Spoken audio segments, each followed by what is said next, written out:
la historia de un finado que se perdió. Así nomás la cosa y se la digo sin rodeo, para que después no anden diciendo por ahí que una es buena para irse por las ramas. Dicen los que cuentan y cuentan los que dicen que hace un buen par de años atrás, de cuando las culebras andaban paradas, como dice el dicho, llegó a Linares un hombre pobre, pobre, pobre. Así dicen los que cuentan. Que llegó a arrendar una piececita a una señora por acá, por el sector de San Antonio. Y que de repente, de un momento a otro, apareció viviendo en una tremenda casa. De no tener ni una cosa, de repente los vecinos del sector fueron testigos de cómo la prosperidad le empezó a sonreír a este caballero, que empezó a comprar animales, maquinaria, empezó a contratar peones y sembraba los campos que daba gusto. Mientras su señora, también rodeada de empleadas, producía queso y de un cuanto hay.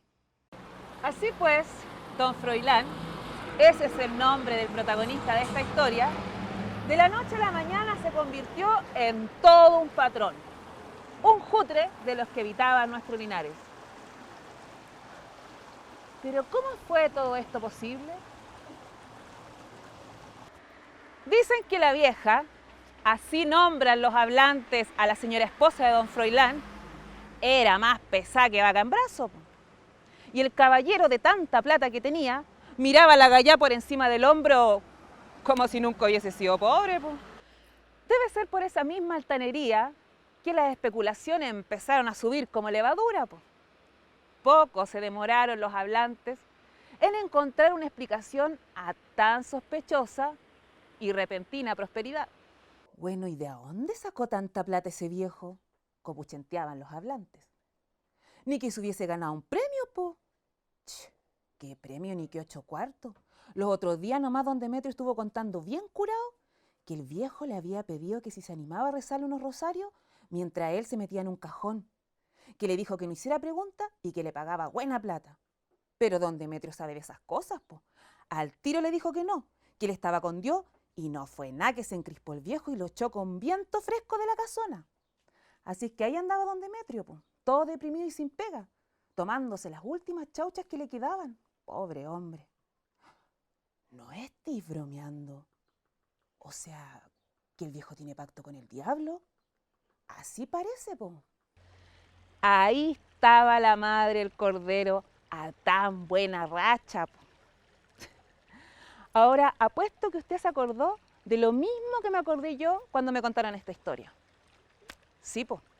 Parece que don Teófilo, el caballero de Valentín Letelier, ¿se acuerda? No era el único que tenía línea directa con el Colúo. No, po. Dicen los que cuentan, y cuentan los que dicen, que parece que eran hartos los viejos que tenían amistad con el Coleflecha. Dios me libre y me favorezca, oiga. ¿No le digo yo? Si de donde uno menos se lo imagina. Pero volvamos a la historia de don Froilán. Mire que la cosa no termina ahí, po. De ese matrimonio salieron 2 hijos que estaban chicos todavía cuando a don Froilán le llegó la hora. Claro, porque por mucho fripaz que uno tenga con el malicioso, igual nomás te van a terminar comiendo los gusanos, po. Bueno, en teoría. Porque dicen los que cuentan, y cuentan los que dicen, que del velorio de ese caballero no se olvida nadie nunca más. Si hasta Cervandito sale al baile en esta historia. Le cuento. Resulta que cuando murió este caballero, como todo cristiano, había que velarlo antes de ponerlo bajo tierra. Pero ¿cuál sería la sorpresa y el espanto de todos cuando vieron que el féretro saltaba así como en la película del Exorcista? ¿La vio? Así, tal cual. El féretro no se sosegaba con nada, por lo que, por supuesto, que nadie se atrevía a rezarle el rosario de despedida al caballero, po. Y ahí es donde entra el baile de Cervandito, po, que dicen que lo fueron a buscar para ver si con su bondad lograba calmar esas fuerzas malignas que no dejaban descansar al finado en paz, po. Pero no tuvo éxito. Así es que ahí se les ocurrió ir a buscar al padre Livio, que tampoco tuvo éxito en su misión cristiana. Oiga, si no había poder humano que lograra calmar el temblor del finado. Y como al mal paso mejor darle prisa, luego nomás se dispuso a enterrar al muerto y no se pudieron hacer los 3 días de velorio. Así que se arreglaron las pompas fúnebres, caballos, carrozas, flores arriba del féretro y los deudos caminando detrásito. Claro que no había mucha gente porque a esas alturas nadie quería cargar con ese muerto, literalmente. Pero como el copuchentismo es nuestro deleite, igual nomás llegó gente a darle el último adiós al caballero, y de paso sacar el rollo, obvio. Cuestión que endilgaron para los salesianos y a poco andar, en el triángulo que le llaman, dicen que de sopetón se espantaron los caballos sin ninguna justificación aparente y que la carroza quedó medio ladía encima de los morales. Así es que la gente como pudo enderezó la cuestión y siguieron el cortejo los salesianos. Oiga, el funeral aconteció. Cuando por fin lograron llegar a la iglesia, donde los esperaba el cura con el alma en un hilo con tanto percance, fueron a abrir la carroza y ahí quedó toditita la gente de una pieza. ¿Me va a creer que el cajón no estaba por ninguna parte? Buscaron entre medio de las flores, el cerro de flores que tenían ahí y no, nada. Ni señas del cajón. Así es que los jinetes volvieron al galope para atrás a ver si el cajón se había quedado enredado en las moras, ahí donde se había caído la carroza, en el triángulo. Rastrojearon, cortaron con machete y nada. Ni rastros del finado. Mientras, en la iglesia se miraban unos con otros y murmuraban como enjambre de abejas.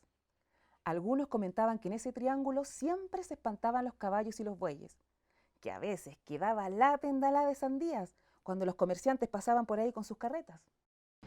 En fin, por más que buscaron, no había muerto para enterrar, así que la gente prefirió volverse para la casa sin poder creer de lo que habían sido testigos. Tiempo después, dicen los que cuentan y cuentan los que dicen que la viuda donó unos terrenitos acá en San Antonio para construir una capilla.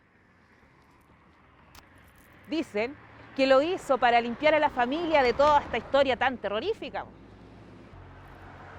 Además, la señora recibía en su casa a las niñas del sector para hacer catequesis y prepararlas para la primera comunión. Dicen que era bien dadivosa, que le hacía regalito a las niñas y hasta les compraba la cena de celebración. Pero ni con todo eso se pudo sacar esa energía tan negativa. Los hablantes terminan la historia contando que ella y uno de sus hijos terminaron perdiendo el juicio y que el otro hijo que quedaba se fue de Linares y nunca más se supo de él. ¿Ve? Si a mí mi mamá siempre me ha dicho, el que monta caballo chúcaro, que aguante si corcovea.